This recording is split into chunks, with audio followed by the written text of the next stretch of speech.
आज आपण इंग्रजीचा एक छोटासा घटक शिकणार आहोत ज्याच्यामध्ये तुम्हाला प्राणी आणि त्यांची पिलं पाठांतर करायची असतात।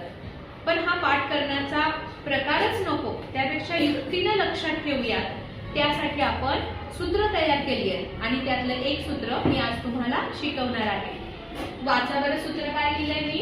बाई ह्यांनी फुकटच लाल टोप्या वाटल्या। सूत्राचं नाव आहे बाई ह्यांनी फुकटच लाल टोप्या वाटल्या। आता मला तुम्ही एक गोष्ट सांगायची फक्त, ब हा ध्वनी असलेलं लेटर कोणतं? बी। ब हा ध्वनी असलेलं लेटर आहे बी। त्यानंतर ह हा ध्वनी असलेलं लेटर कोणतं? एच। ख हा ध्वनी असलेलं लेटर कोणतं? ल हा ध्वनी असलेलं लेटर कोणतं? ट हा ध्वनी असलेलं लेटर आणि व हा ध्वनी असलेलं लेटर डब्ल्यू।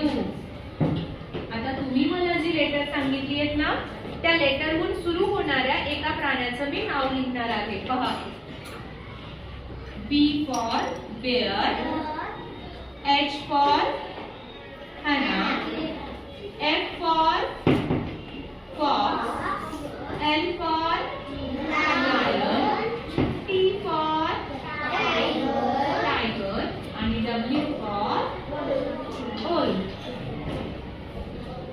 बेअर म्हणजे अस्वल, हॅना म्हणजे तरस, फॉक्स म्हणजे कोल्हा, लायन म्हणजे सिंह, टायगर म्हणजे वाघ आणि ओल्फ म्हणजे लांडगा।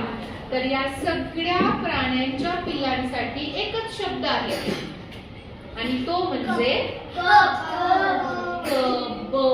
कपचं स्पेलिंग सांगा मला। CUP। आहे की नाही सोपं आपलं सूत्र? सगळ्यांच्या लक्षात राहील?